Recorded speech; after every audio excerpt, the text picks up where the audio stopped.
Thank you, Tassilo, and thank you very much to the board for inviting us today. So moving on to the service here of the Lilium Jet, we're offering an on-demand air mobility service, which will be point-to-point between two landing pads and can connect entire regions. One of the important success factors, of course, of this mobility solution is going to be the price.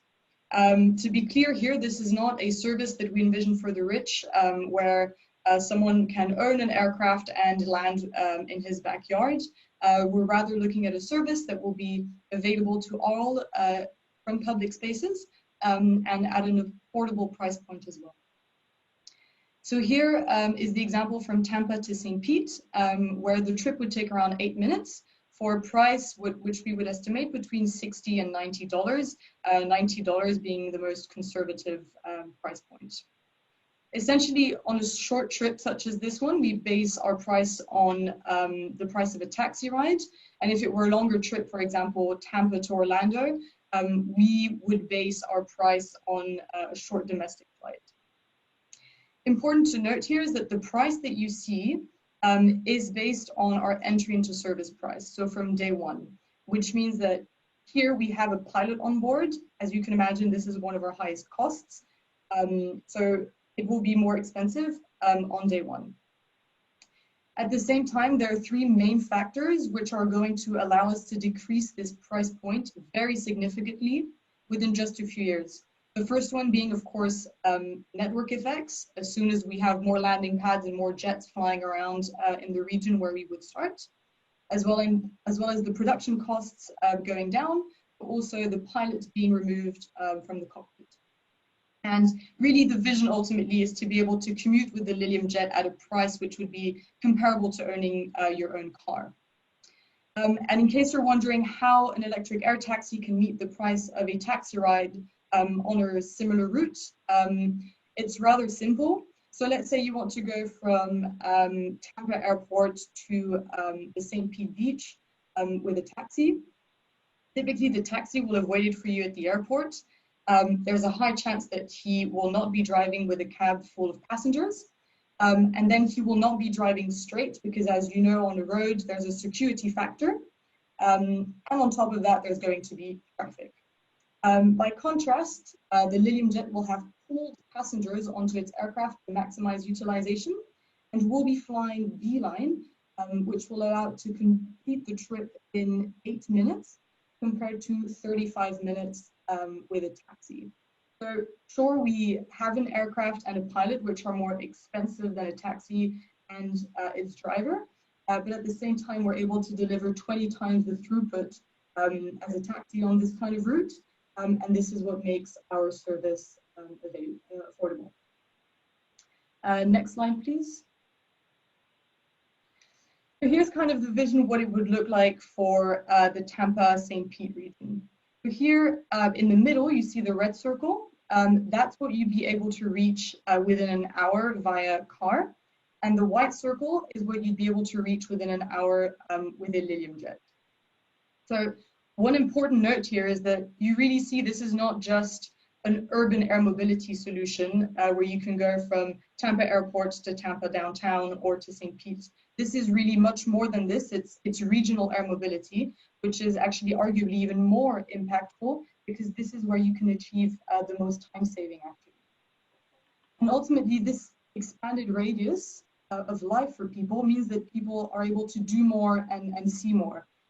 So there's no more reason to miss a dinner with your family who lives in Gainesville because you can actually be there in 40 minutes now.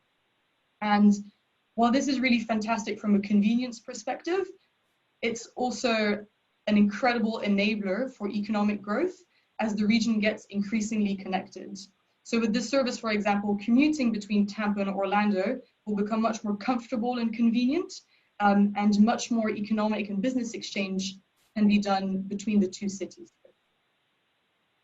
Next slide, please. One of the most important things and most incredible things, I think, is the infrastructure perspective. When you look at infrastructure traditionally, it's only been serving big communities, for example, with a road or a railroad. And not only is this extremely costly, but it takes years to build and can be a source of a lot of controversy, as we've seen, for example, with the California high-speed rail project. On top of this, this kind of infrastructure is extremely polluting, has a large footprint, and just a really negative impact on biodiversity when you're cutting through a forest. So in this sense, eVTOL is really the infrastructure of the 21st century. There's essentially zero infrastructure except at the departure and at the arrival.